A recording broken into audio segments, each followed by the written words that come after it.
The night sky exploded into a brilliant sheet of white flame as the commercial airliner began its violent descent over the dense South American jungle. Metal screeched and tore apart like wet paper as the massive fuselage sliced directly through the ancient towering trees.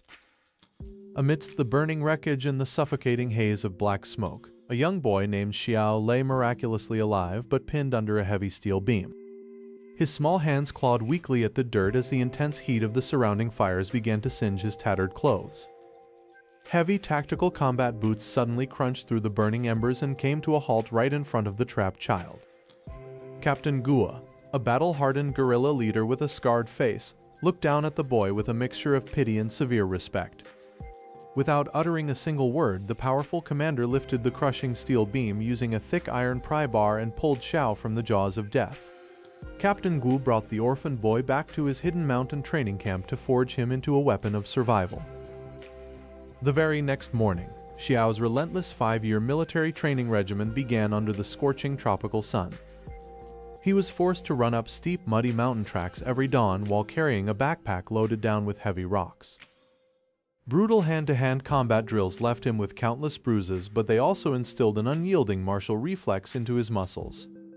Hours were spent in complete stillness, mastering the complex mechanics of various tactical firearms until they felt like natural extensions of his own body. Captain Gu personally taught him how to control his breathing and heartbeat to achieve absolute stillness during high-stress situations. By the end of 5 grueling years, the fragile boy had completely transformed into a cold, peerless tactical sniper. Because of his lethal precision and the crimson aura of focus that seemed to surround him, the underground military world gave him the codename Crimson. 12 years passed in a flash of shadow operations, black ops contracts, and dangerous battlefields across the globe. Deep within a heavily fortified enemy camp located in a desolate swamp, a high-value target sat comfortably behind a thick wooden desk. Outside the tent, a silent shadow slipped through the dense, murky swamp waters without creating a single ripple. Crimson bypassed the perimeter motion sensors with flawless ease, moving like a phantom through the darkness. With a single muffled click of the tent's rear fabric tearing, Crimson stood directly behind the unsuspecting general. The general froze instantly as the cold, metallic barrel of a heavy revolver pressed firmly against the back of his neck. A single deafening blast echoed through the room, instantly eliminating the high-value target before he could even call for help. The sudden gunshot immediately tripped the camp's automated alarm system, causing loud sirens to wail into the night. Within seconds, an entire platoon of fully armed enemy soldiers rushed into the central courtyard, shouting orders and raising their rifles. Instead of retreating into the swamp, Crimson stepped out of the tent door with his revolver held casually at his side. He raised his weapon with a motion so impossibly fluid that it defied human sight, pulling the trigger in rapid succession. Every single heavy bullet found its mark with lethal accuracy, dropping oncoming soldiers into the thick mud before they could even squeeze their triggers. Crimson reloaded his cylinder with a single flick of his wrist, the empty brass shells clinking softly against the wet ground. He moved through the hail of enemy gunfire like a dancer, dodging bullets by mere inches while retaliating with flawless, lethal precision. Within a matter of mere minutes, the entire platoon lay completely neutralized, leaving Crimson standing alone in the absolute silence of the camp. He holstered his smoking weapon, wiped a speck of dirt from his dark coat, and vanished back into the shadows of the swamp. A few days later, Crimson arrived at a high-tech subterranean briefing room to meet his primary military handler. A military official clad in a crisp, decorated uniform tossed a thick, classified manila folder onto the metallic conference table.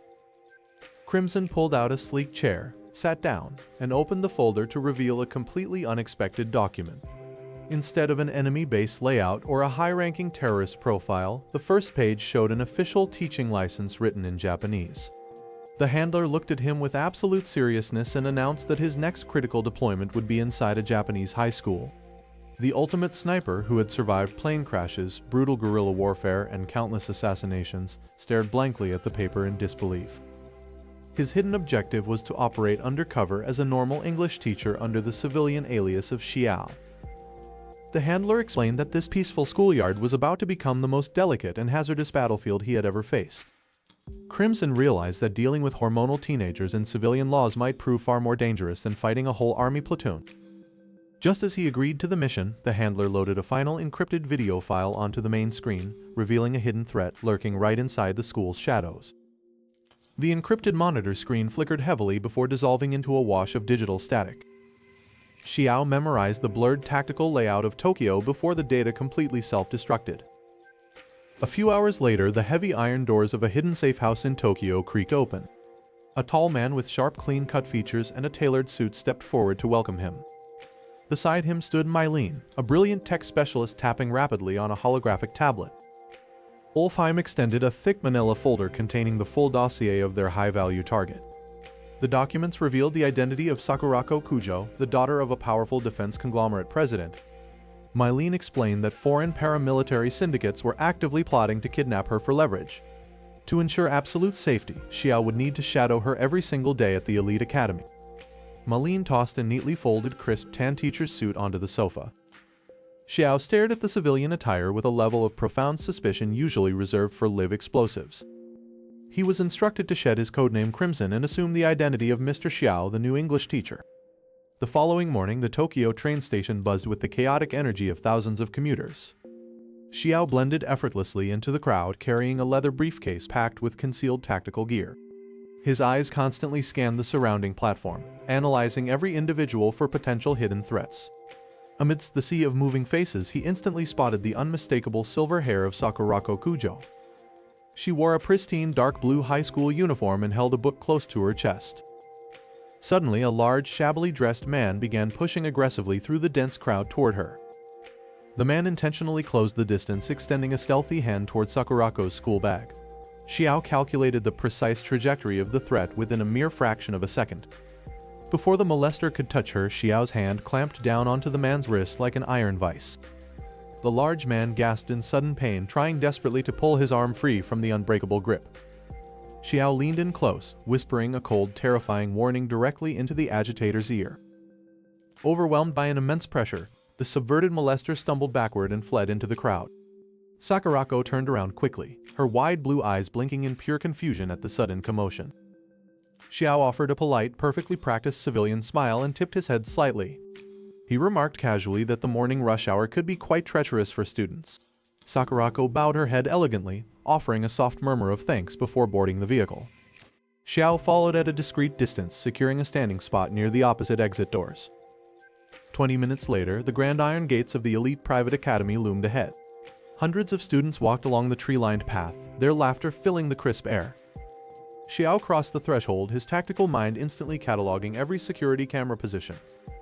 As he approached the main entrance lockers, a loud, aggressive shout shattered the peaceful morning atmosphere. A tall, delinquent student with messy, bleached hair and an unbuttoned uniform slammed his hand against a locker. A smaller, trembling student cowered beneath him, dropping a stack of notebooks onto the floor. Shiao walked over calmly, stepping directly between the aggressor and the frightened victim. He firmly requested that the rowdy student release his classmate and prepare to head to class. Infuriated by the sudden interference, the delinquent swung a wild, powerful right hook directly at Xiao's face. Without shifting his stance, Shiao deflected the strike effortlessly with a minor tilt of his forearm. He utilized the boy's own forward momentum to smoothly sweep his legs out from under him. The delinquent hit the floor with a heavy thud, gasping as the air was entirely forced from his lungs. Shiao adjusted his glasses once more, extending a hand to help the fallen delinquent rise. Watchful eyes from the crowd stared in absolute amazement at the incredible display of casual defense.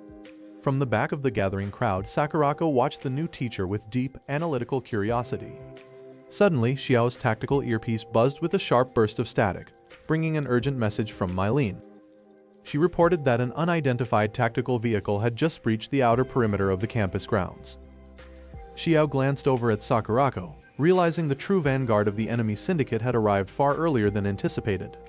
Shadows began to stretch across the main courtyard as heavy footsteps echoed from the school roof above.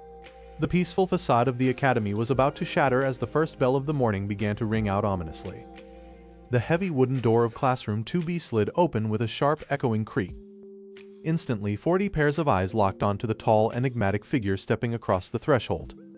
Shiao walked with a perfectly measured silent stride toward the center of the teacher's podium. A collective whisper erupted among the female students as they took in his striking, handsome features. Across the room, several male students narrowed their eyes, instantly forming an unspoken alliance of resentment. Shiao picked up a pristine piece of white chalk and turned to the board with mechanical efficiency. He wrote the name Shiao in bold, flawlessly sharp English characters across the dark green surface. Turning back around, his piercing gaze swept through the room, momentarily halting everyone's breath. "I'm your new English teacher, and I expect total dedication to the curriculum," he stated flatly. In the second row, Sakurako Kujo kept her head lowered, nervously gripping her desk as she recognized him. Immediately, a bold girl in the front row raised her hand to ask if he had a girlfriend. Shiao completely ignored the romantic query, opening his textbook to page 14 without breaking expression. Suddenly, the rear door slammed open as the notorious class delinquent Fuse lunged into the room. Fuse glared at Shiao with intense animosity, clearly deeply wounded by some hidden agonizing psychological trauma. "You think you can just ride into this school and boss us around, old man?" Fuse spat viciously. Shiao closed his book slowly, recognizing the dangerous tactical instability radiating from the troubled teenager. The rest of the students shrank back into their seats, terrified of an impending physical confrontation. "If you want my respect, prove you've got guts tonight at the Harbor Cliffs," Fuse challenged loudly. "We ride our bikes head-on, and the first one to swerve away loses everything," he declared coldly. Shiao adjusted his glasses smoothly, calculating that neutralizing the boy's hostility was essential for mission security.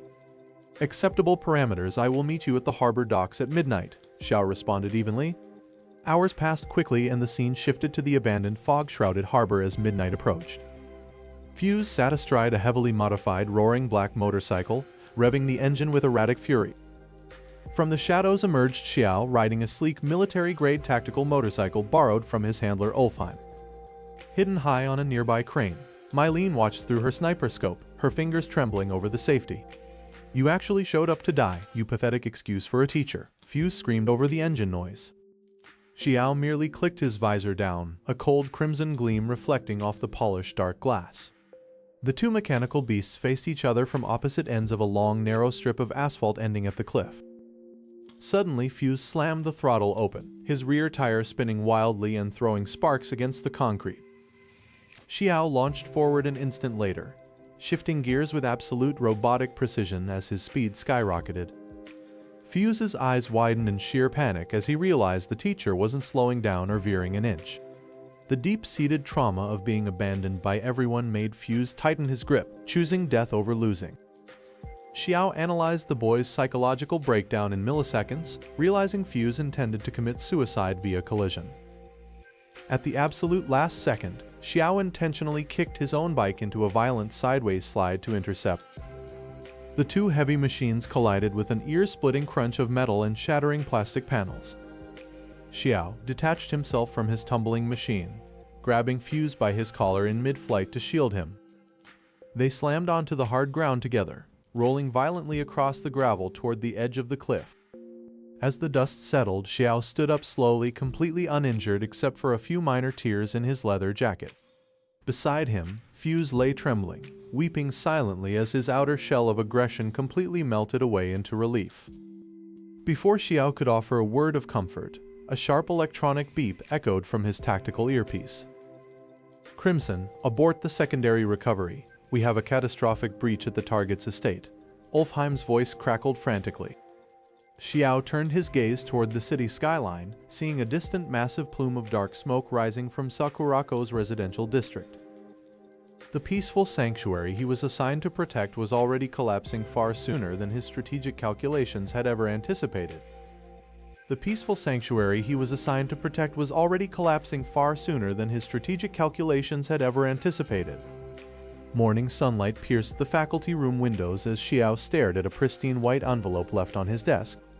His mercenary instincts flared immediately as he noticed the lack of a return address or official stamp.